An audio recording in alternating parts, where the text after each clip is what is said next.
धर्मपुर नाम के गांव में श्यामू और उसकी पत्नी लक्ष्मी एक झोपड़ी में रहते थे। श्यामू दिन रात खेतों में काम करता, फिर भी 2 वक्त की रोटी जुटाना मुश्किल था।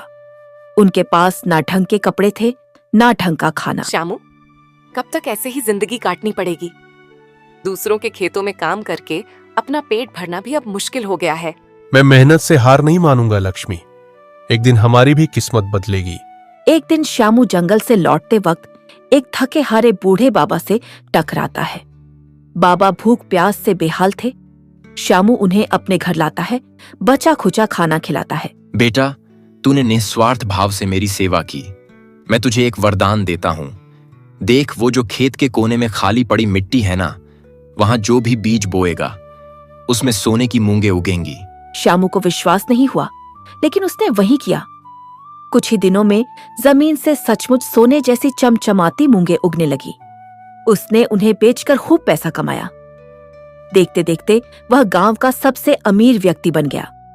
गांव का जमींदार रघुवीर, जो पहले श्यामू का अपमान करता था, अब उसकी दौलत देखकर जलने लगा। उसकी जमीन हड़प लो, देखना आज रात वहां आग लगवा दूंगा। रात के अंधेरे में जमींदार के आदमी खेत में आग लगाने गए, लेकिन जैसे ही उन्होंने मिट्टी को हाथ लगाया, उनके हाथ जलने लगे।